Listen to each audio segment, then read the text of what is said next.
Assalamualaikum warahmatullahi wabarakatuh. Perkenalkan, nama saya Muhammad Rifki Fadil dengan NPM E1I024058 dari Prodi Ilmu Kelautan. Kali ini saya akan menyampaikan manusia dan biota laut. Baiklah, materi yang pertama yang akan saya sampaikan adalah sejarah kelautan. Sejarah kelautan menunjukkan bahwa peradaban maritim berperan besar dalam perdagangan, ekspansi wilayah, dan eksplorasi laut. Dari kerajaan maritim kuno hingga era penjajahan dan modern, laut menjadi jalur utama interaksi global, di mana kemajuan teknologi maritim terus berkembang. Tetapi keberlanjutan dan pengelolaan sumber daya laut menjadi tantangan utama di era modern.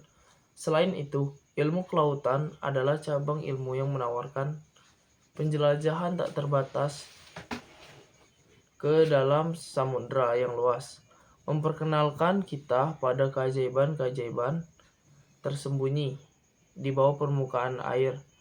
Ilmu kelautan dapat kita simpulkan atau kita artikan sebagai ilmu yang mempelajari segala hal yang berkaitan dengan laut.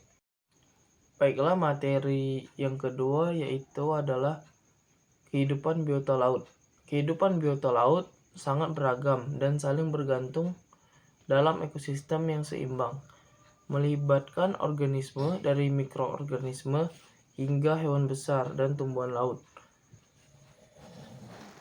Penyu adalah kura-kura laut yang ditemukan di semua samudera di dunia. Menurut data para ilmuwan, penyu sudah ada sejak akhir zaman Jura, yaitu 145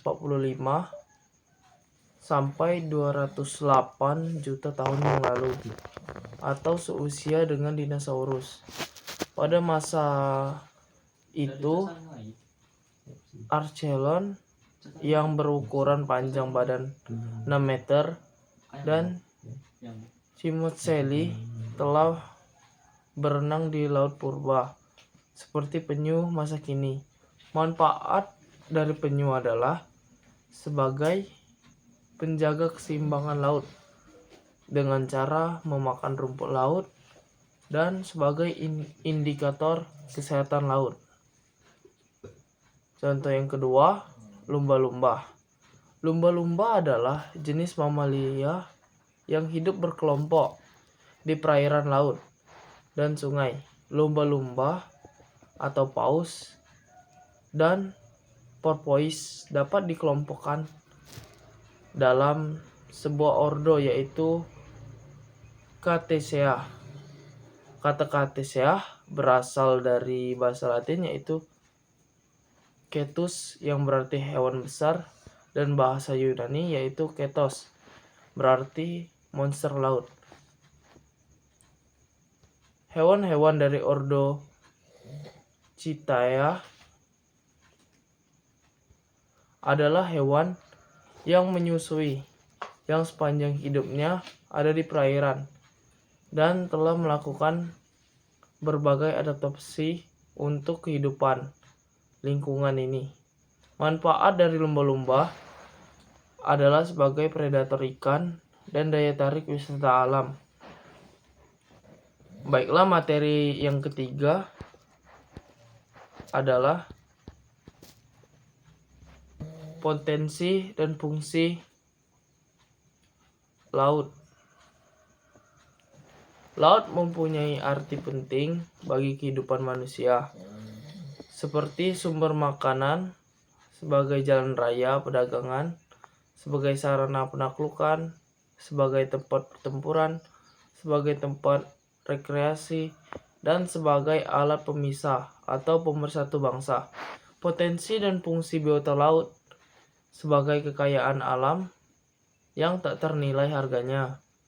Berbagai penelitian telah dilakukan untuk mengetahui kandungan dalam biota laut dan produknya. Manusia telah memanfaatkan berbagai jenis tumbuhan sebagai bahan baku obat sejak zaman dahulu. Dengan semakin bertambahnya jumlah penduduk, permintaan akan obat-obatan baru akan mengulangi berbagai jenis penyakit juga semakin meningkat. Sejak tahun 1970-an, perhatian mulai tertuju pada penemu obat-obatan dari laut. Hal ini ditandai dengan adanya kolaborasi antara peneliti dari berbagai institusi.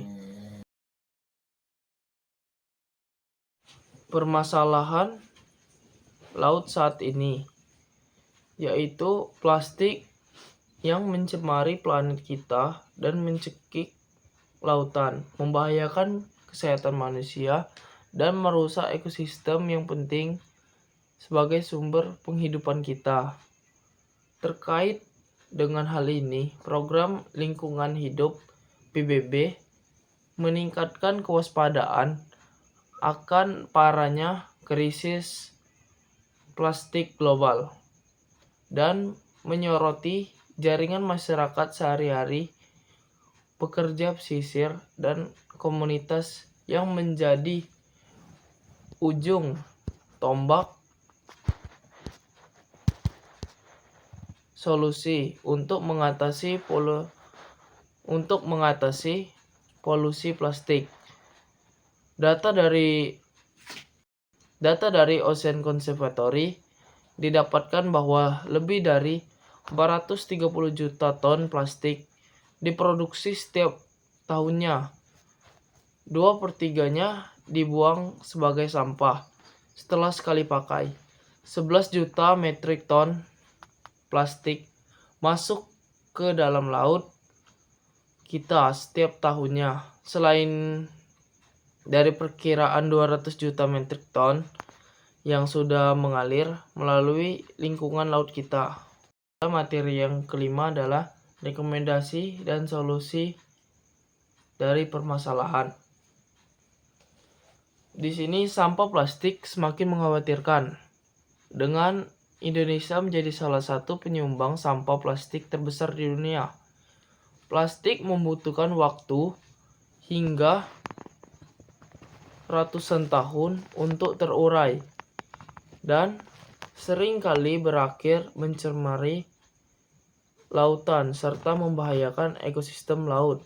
Salah satu solusi yang dapat mengatasi masalah lingkungan sekaligus menyediakan sumber energi alternatif adalah mengonversi sampah plastik menjadi bahan bakar melalui metode pirolisis plastik yang berasal dari minyak bumi dan memiliki nilai kalor tinggi.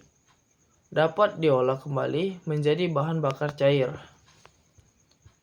Penelitian terkait konservasi sampah plastik, khususnya jenis PP, telah dilakukan dengan hasil yang cukup prospektif. Pada penelitian ini, dirancang sebuah alat pengelolaan sampah plastik dengan menggunakan metode pirolisis. Alat tersebut diuji dengan menggunakan plastik PP dan katalis pasir kuarsa, menghasilkan bahan bakar cair dalam jumlah yang signifikan pada suhu tertentu. Meskipun hasilnya yang diperoleh masih perlu dioptimalkan, teknologi ini menunjukkan potensi besar dalam mengatasi permasalahan sampah plastik dan kelangkaan bahan bakar di masa depan.